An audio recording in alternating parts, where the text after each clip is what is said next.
class 6. Welcome back to the physics class once again.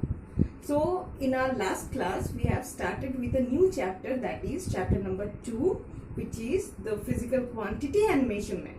So today what we are going to study, a bit more about the units and its systems.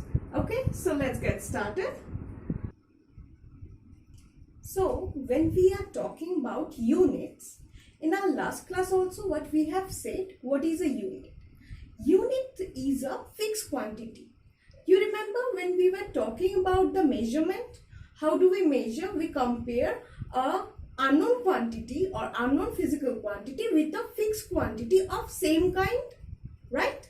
So that same kind to measure, that is what we call a unit. Okay, so if we need to write it, how we are going to write a unit? A unit is the fixed quantity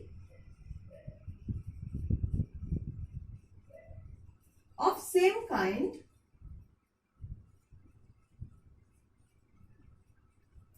required for measuring the physical quantity.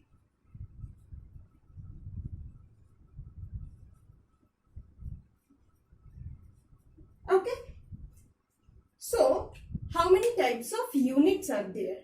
What kind of units have been gradually came up with time?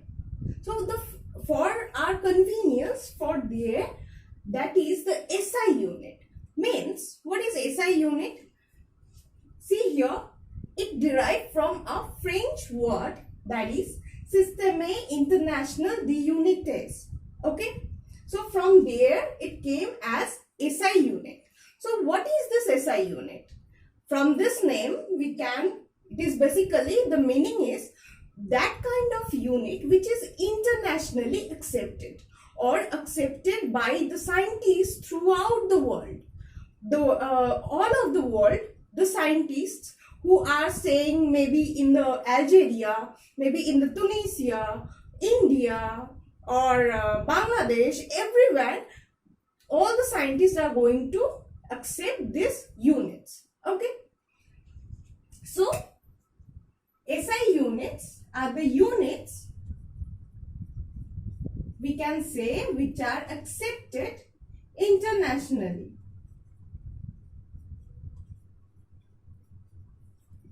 Alright, now what are these SI units? These are some units which are accepted whole of the world, by whole of the world.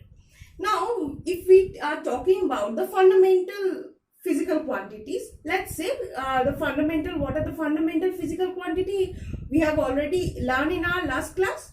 That are the length, mass, temperature, time, right? So what are the SI units of this four?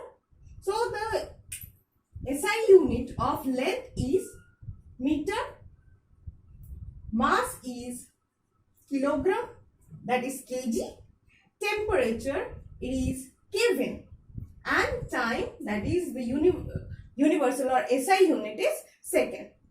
Alright, now how do we understand whether a unit is SI or not? Say if we are talking, let's say for measuring anything, I'm going to name it anything. Okay, let's name that Peter. Whether it's going to be accepted? No, because it is not going to follow certain rules. So for that we have to know certain rules. What are the rules that has been, or what are the characteristics that has been followed by whole of the world, so that it can be, a unit can be accepted as international standard or standard internationally. Okay, so for being a unit, being SI unit, it has to follow certain rules, or it has to possess certain characters. Now what are the characters? We have to talk about that. First of all, see here, it has to be universally accepted. First and foremost rule, whole of the world should accept it. If some of the scientists, they are not agreeing with some of the scientists, suppose a unit is given a name in Bengali. Then another group of scientists, they will put the name of those units in Hindi.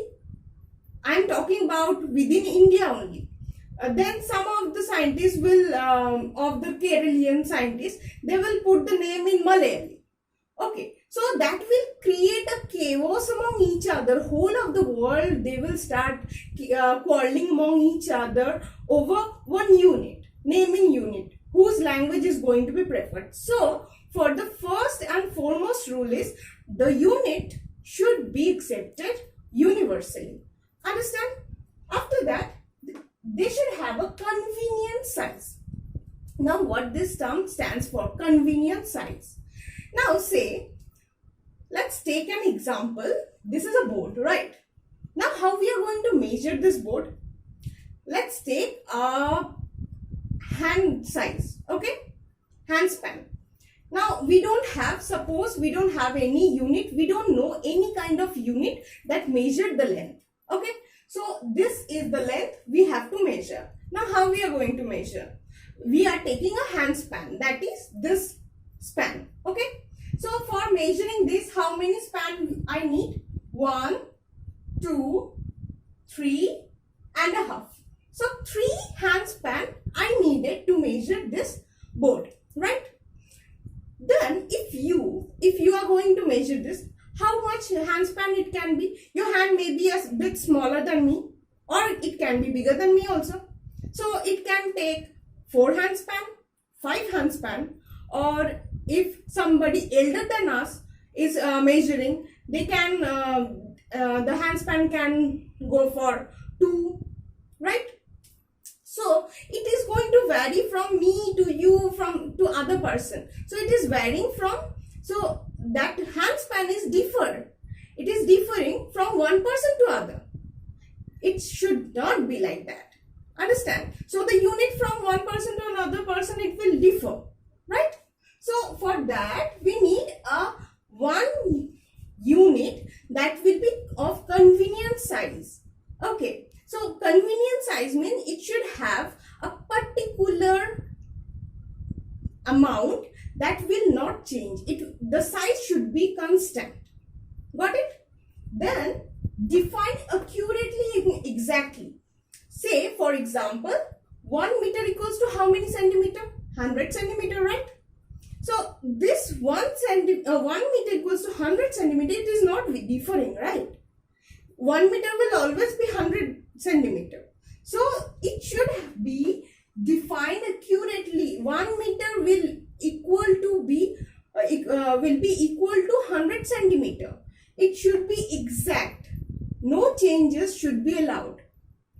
Understand? Then they should be same value everywhere. Now we will talk about time and place. Okay, time and place means suppose you are measuring this board. Now you are measuring this board by this hand span. We are taking this hand span as the measuring unit. Okay, so now you are taking, suppose 5 hand span to measure this board.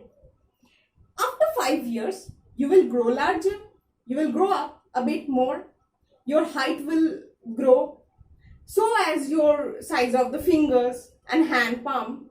So during that time, it can be reduced to the board that you are going to measure right now by 5 hand span. It can reduce to 3, right?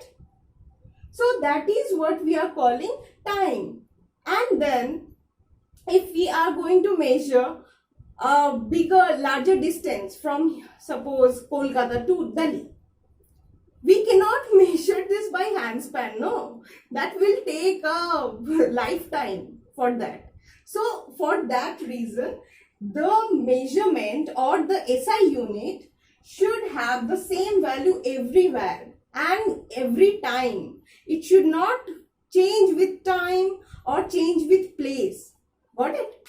So these are the characteristics which should be followed when any unit is going to be a SI unit. Now, before this SI unit was discovered, what was there? Another three unit system was there. What are they? They are NKS. So these are the system of units which were discovered before SI unit came into play. What are they? NKS. NKS means meter,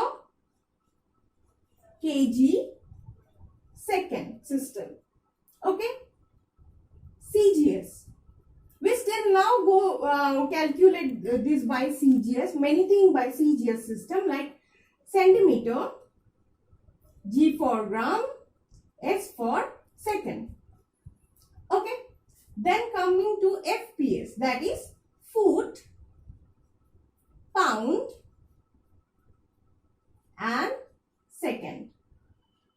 Okay. So these are the three systems that has been discovered before SI system came into being, right? Because even the presence of these three was causing some conflict. Okay, after that, now let's take an example of the way we were saying that let's take an example of Kolkata and Delhi. Okay, so when we are talking about Kolkata and Delhi, we already know that what is the standard or SI unit of length or distance. What is that? Length is, the SI unit of length is meter, we know that, right? Now, if we go to measure the distance between Kolkata to Delhi by the help of meter, it will become a huge number, no? When we are going to measure a small thing as a eraser, you all have eraser. So how we are going to measure a eraser? By the help of a meter, it will become a bigger one. So we need a smaller unit for measuring a eraser. So as with the situation changes, as when we are measuring a longer distance or longer length, and when we are measuring a shorter length, we need to what? We need to choose the units wisely. So how we are going to choose the unit? So when we are going to measure a bigger distance, we are going to choose multiple of a unit. Okay. So multiple of a unit, what is it? The bigger, for measuring a bigger length, bigger length or bigger weight, anything bigger, that for that reason we need a multiple of unit. Okay. For example, when we are choosing to measure the distance between two cities, what we are going to take? Kilometer, right? Kilometer. Because this is a bigger unit. Now again, when we are going to measure a smaller unit, pretty smaller, then we will choose what? A submultiple of unit. What is this submultiple? Again, so this smaller units, for example, when we are measuring a eraser, we are going for what kind of units? Centimeter. So we will go for centimeter. Now there are many type of subunits are there, like micron and then millimeter. All these are smaller, and a table of multiple units have been given in your book. We have to follow that. Okay. So this is it for this class 6. In our next class, we are going to discuss about the rules for writing the symbols of SI units. So see you in the next class.